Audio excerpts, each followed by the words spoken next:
Well, 25 years ago this week, the fair was in full swing, and no one knew what was about to head our way. The Labor Day storm of 1998, that was certainly memorable for those of you who remember living through it here in central New York. It was an intense line of wind and thunderstorms known as a derecho.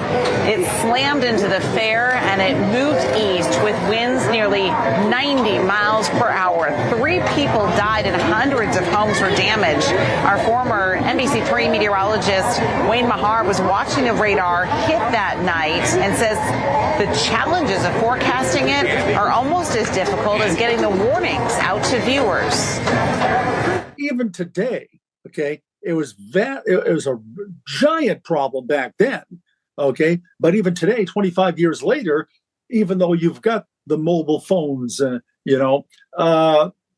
it's tough to alert people on an actual severe weather event, whether it's severe thunderstorm, derecho, tornado, okay, at 1:30 in the morning. People even that have phones, I mean, I'm going to say probably even people that have phones, they may silence them because it's overnight. They don't really care. So it's tough even today. The damage after that derecho was estimated at about $130 million, and that was back in 1998. Counting for inflation in today's dollars, that comes out to be nearly $250 million. Looking at that, and that was the pre-drone era. This is helicopter video that we had up in the air after the storm, assessed the damage, which stretched really from, say, Auburn to Oneida, roughly, and a little bit maybe further. But there's a lot of, it's a good 30-mile stretch. Right. It was very wide stretch and also long. That's what's a derecho, basically almost from Rochester clear across almost through the Mohawk Valley. That's right. So really terrible damage. We happen to be sitting right here, though, at the fairgrounds where the Dairy Products building behind us, it has a new-ish roof now because it was blown off that night. That's incredible. Right, and there's been a lot of advancements radar-wise, computer model-wise, and also even cell phone-wise, too. Let's talk about the radar first. There's something called dual-pole radar. You're going to be like, well, what does that even mean? Basically, in short, it can look vertically and horizontally into the clouds and rain. So it's able to see debris from a tornado and or a derecho-like event that we had developing to our west. Now, Wayne did mention if you silence your phones, if there is a tornado warning or a high-end severe thunderstorm warning, that's also a new development recently, that there's not just one severe thunderstorm warning. There are levels of severe thunderstorm warning, because if a high-end one gets issued, you're going to get this alert as long as the video we showed you of a weather emergency alert is activated, which is usually a default on an iPhone and an Android phone. You can search those settings. It will go off even if it's silenced or vibrated.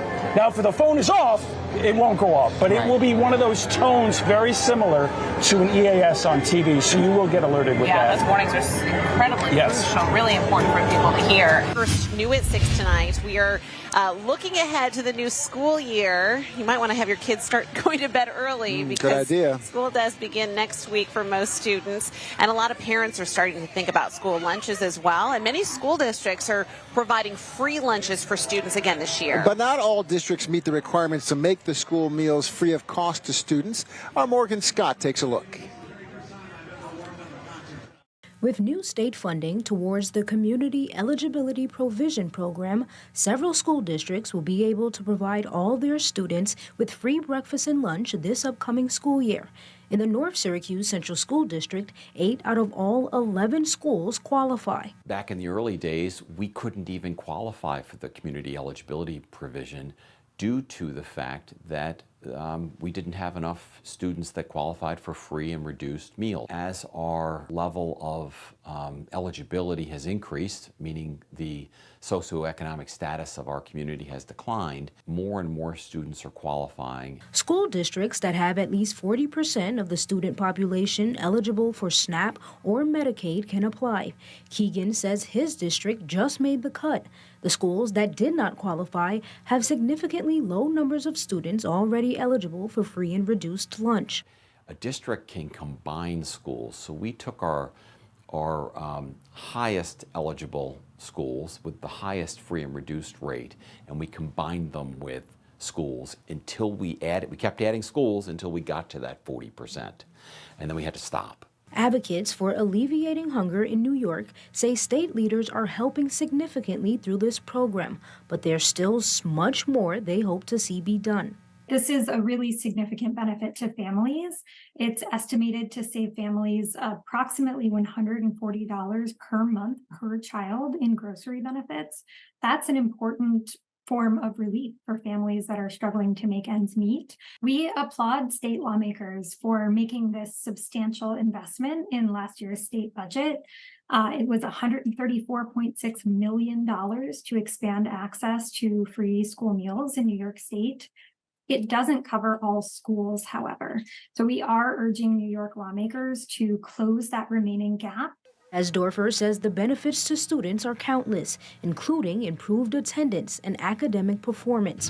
Good evening, I'm Matt Mulcahy. You're watching NBC3 News at 11. A portion of the Onondaga Lake Parkway will be reduced to one lane on both sides of the bridge starting tomorrow after the morning rush.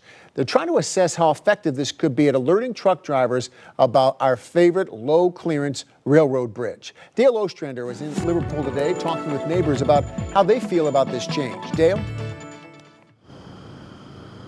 Matt, the reduction of one lane on each side of the road behind me could be a permanent change if fewer trucks hit the Parkway Bridge. Still, neighbors I spoke with are both happy with the changes, and some are concerned about their future car rides and the amount of traffic that could be on the Onondaga Lake Parkway.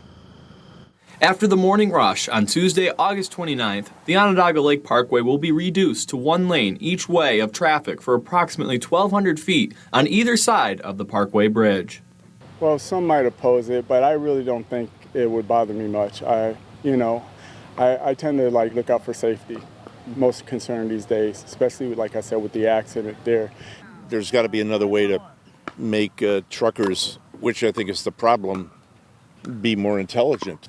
After a town hall from CMY Central in May designed to find a solution to the low-hanging bridge, the Department of Transportation announced changes regarding the parkway to prevent more overheight vehicles from hitting the bridge. But to some neighbors, it seems that this next step in the process could create more traffic on the parkway, with speed and lanes being reduced. I would be upset sitting on the Onondaga Lake Parkway in the 30-mile-an-hour zone all the way from Syracuse to Liverpool. The minds of the county and state DOT have got to figure out a better answer than 30 miles an hour. Safety and speed has been a big issue in this county alone, so at least it's a step forward, and hopefully other areas will take heed. With the new signs they have added along the parkway and now a lane reduction, could this be the long-term answer to overheight trucks not hitting the bridge anymore? It's going to have trucks, pay more attention to that, and also, pedestrians. So honestly, no, I don't.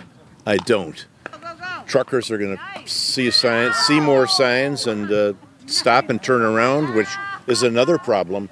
Can you imagine a 10-wheeler turning around in the middle of the Onondaga Lake Parkway? I mean.